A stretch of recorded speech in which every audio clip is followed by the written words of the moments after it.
Hola, mi nombre es Ramón y en colaboración con Edge Justice quiero aclarar el estado real de las demandas judiciales contra Terorín en los Estados Unidos. Comenzaré presentando unos datos preliminares sobre Terorín que ayudarían a entender los cargos que pesan sobre él. En 1993, a los 20 años, sin ninguna experiencia en negocios o industria forestal, Terorín recibe de su padre 25.000 hectáreas de bosque arable, sin previa licitación como lo exige la ley. En 1994, Terorín crea Grupo Sofana, una empresa maderera, y Obiang regala a su hijo otras 11.000 hectáreas, dejando así en manos de su hijo 2/3 de las tierras arables del país. En 1998, Terorín crea Somagi Forestal. Su padre le nombra ministro de Agricultura, Bosques y Medio Ambiente, para que regule el sector que ya controlaba económicamente. A partir de entonces, Terorín empieza a cobrar a las empresas madereras aproximadamente un 10% de sus ganancias en impuestos y multas ilegales, impuestos revolucionarios. Una vez de ingresar esos impuestos revolucionarios en el tesoro público, Terorín usa esos fondos para comprarse un jet privado, una mansión, coches de lujo y propiedades de Michael Jackson.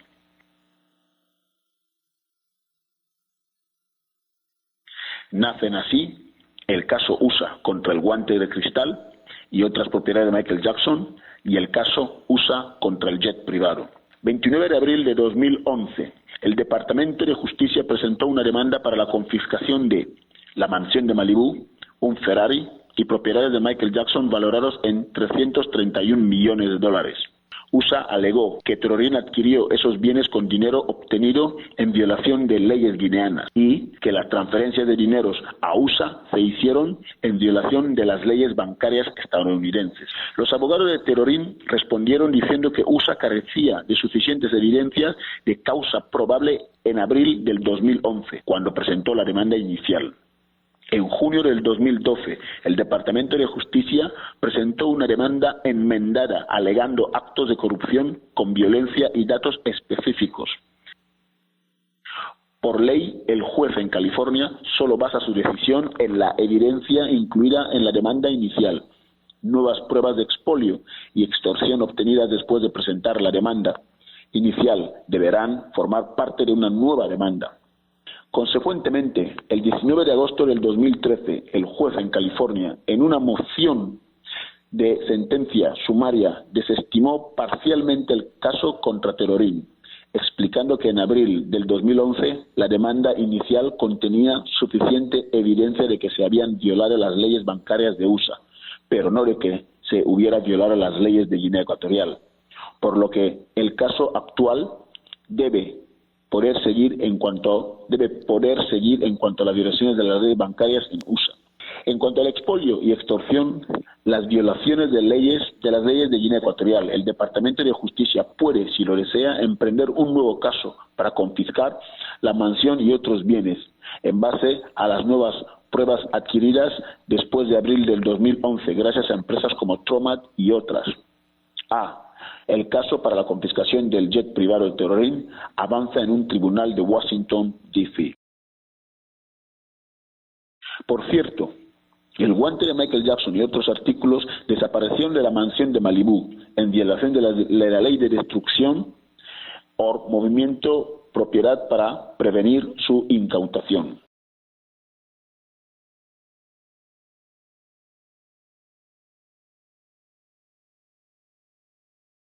Aquí se trata de que los recursos de la nación, en vez de beneficiar a todos los guineanos y guineanas, están siendo estafados por Terorín para financiarse una vida de extravagantes lujos, mientras su padre nos llama pobres mentales a todos los guineanos y guineanas.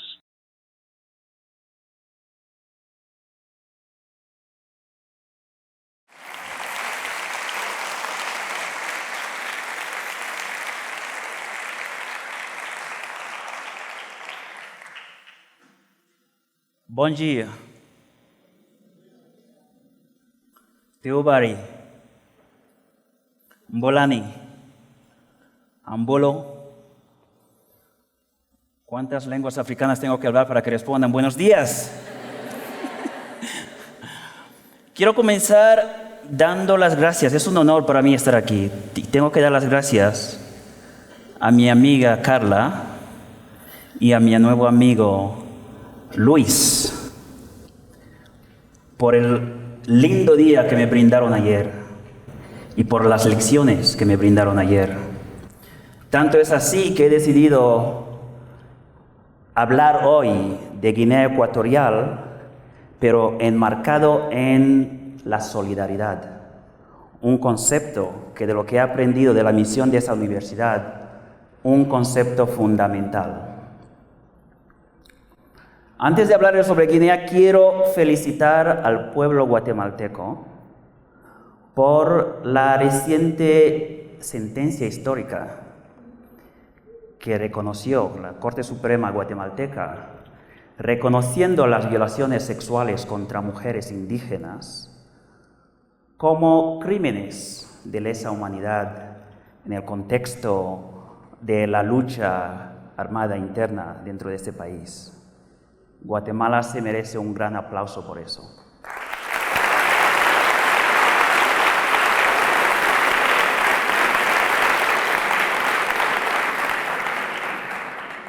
Ahora, la semana pasada estuve en Lima, Perú. Esta semana estoy en Guatemala, la ciudad de Guatemala. En Perú, un expresidente está en la cárcel hoy por su responsabilidad directa en violaciones de derechos humanos y complicidad en corrupción. En Guatemala, un expresidente está en la cárcel porque el juez ha encontrado indicios suficientes, razonables suficientes, involucrándolo al expresidente a una trama de corrupción. Entonces estoy empezando a pensar que va siendo tiempo de que regrese a Guinea Ecuatorial, por si se da la posibilidad de que un expresidente que, como decía Luis, lleva 36 años en el poder, el más longevo, se encuentre tal vez en prisión por su responsabilidad directísima en graves violaciones de derechos humanos y por regir sobre un gobierno que es una mafia de corrupción camuflada como un Estado. Les voy a hablar sobre Guinea Ecuatorial. Y quiero que se imaginen un país donde hemos erradicado completamente la pobreza. Un país donde todas las ciudadanas, todos los ciudadanos tienen acceso a una calidad muy buena de salud y sanidad. Donde todos los niños, todas las ciudadanas, todos los ciudadanos tienen acceso a una educación decentísima.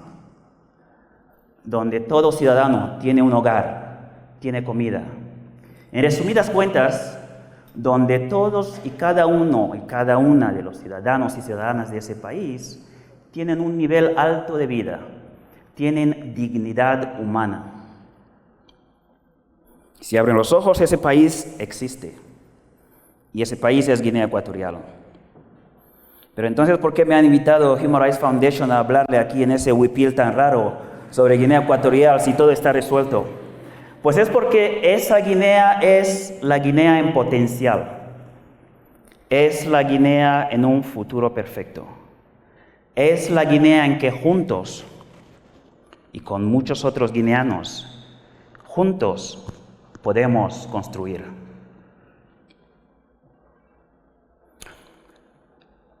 Yo nací en Guinea y crecí en Guinea en una familia numerosa. El centro de mi familia era mi padre. De pequeño admiré a mi padre como el héroe. Todos los valores que hoy me conforman los aprendí de mi padre. Uno de esos valores, la solidaridad, ser solidario. La valentía. Pero en un agosto 93, los militares llegaron al pueblo de donde soy yo, en Anobón. Detuvieron a todos los jóvenes de entre 15 y 30 años, los torturaron. Hoy todavía muchos de esos jóvenes están paralizados. Mataron a 2 de esos jóvenes. Yo vivía con mi familia en la capital. Mi primo, que vivía en mi casa en el poblado, no lo encontraron. Saquearon y quemaron la casa completamente. Esa noche, hablando con mi padre sobre lo que acababa de ocurrir, y esa es la persona que más había admirado en mi vida, le pregunto: papá, ¿qué vamos a hacer sobre lo que acaba de ocurrir? Y me dice mi padre: no hay nada que podamos hacer, tenemos que reconstruir.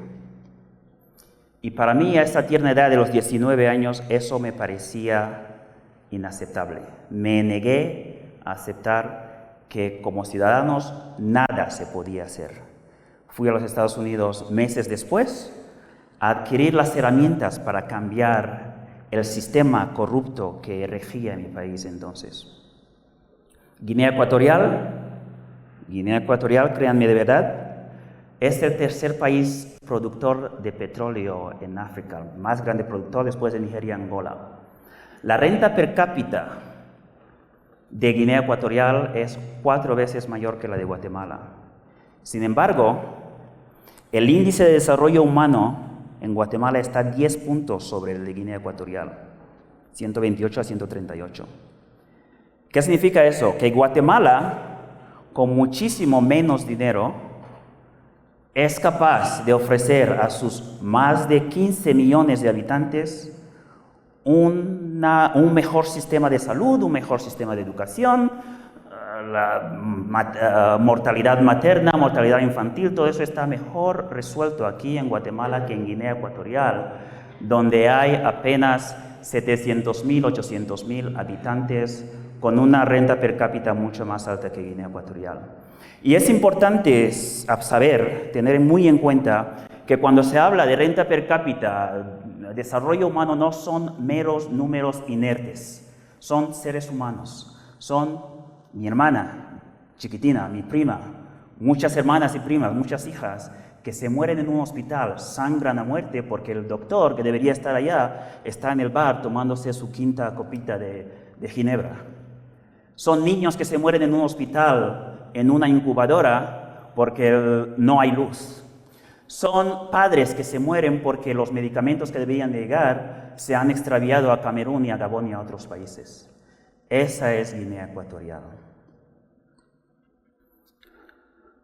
Guinea Ecuatorial en realidad es fácil de explicar. Esta es la maldita Trinidad, no la Santísima Trinidad, la maldita Trinidad de Guinea Ecuatorial. 3 personas distintas. No, es el padre, Teodoro Obiang, el hijo, que hoy posee la más grande colección de artículos de Michael Jackson, más de 15 Maseratis, Lamborghinis y todo lo que quieras en el país, y es la madre, que rigen sobre ese país como una propiedad privada. La ecuación es bien sencilla. Corrupción absoluta. Según Transparencia Internacional, uno de los países más corruptos, uno de los países más opacos. Tanto es así que el año pasado, en el índice de percepción de corrupción, no se pudo incluir Guinea Ecuatorial porque no hay datos. Impunidad absoluta. Tengo varios amigos hoy en la cárcel. Las detenciones arbitrarias suceden a diario, la tortura, etcétera, etcétera. La impunidad ha hecho de Guinea Ecuatorial un país donde no se respeta ningún derecho. Las 3 personas que mostré antes deciden absolutamente todo: qué negocio se abre, qué ley se presenta, que todo lo que sucede en Guinea sucede por la maldita Trinidad de Guinea. Quiero regresar, en principio, decir que la corrupción es una violación de derechos humanos.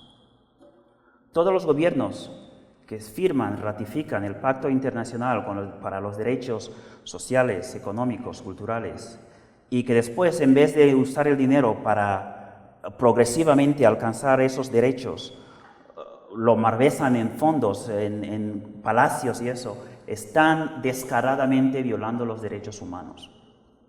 Regresando al tema de la solidaridad, Martin Luther King una vez dijo que la injusticia en cualquier parte del mundo es una amenaza contra la justicia en todo el resto del mundo.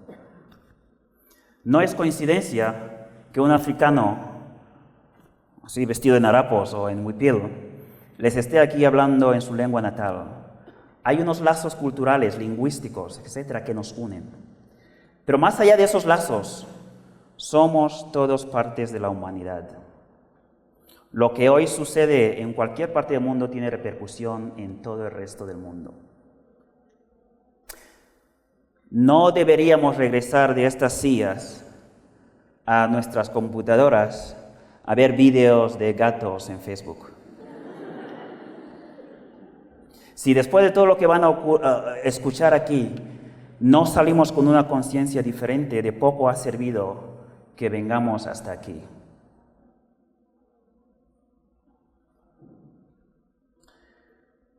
Uno a uno, cada uno de nosotros es mortal, pero juntos somos eternos. Puedo muy poco sin la ayuda de ustedes, de modo que quiero invitarles, visiten la página web, Wikipedia, donde puedan, aprendan más sobre Guinea Ecuatorial. Ayer aprendí de Gabriel que una palabra aquí es atalayar. Voy a atalayar y atalayar y atalayar hasta que consigamos que estudiantes de la UFM conozcan más de Guinea Ecuatorial, viajen a Guinea Ecuatorial, hagan una pasantía en Guinea Ecuatorial y vengan aquí la próxima vez a hablar sobre Guinea Ecuatorial y que no tenga que pagar mucho dinero para traerme hasta aquí. Además van a hablar en un guatemalteco perfecto, cosa que no hago yo. Si no se acuerdan de nada más de lo que he dicho hoy, quiero que se acuerden de una cosa. Y eso es que como ciudadanos del mundo, nuestro silencio se vuelve complicidad tácita cuando no actuamos ante las injusticias que nos rodean. Es algo que habéis demostrado aquí recientemente. Nuestro silencio es complicidad tácita si no actuamos frente a las injusticias que existen en todas partes del mundo. De modo que les animo a salir de aquí con una mentalidad clara. Juntos podemos. Muchísimas gracias.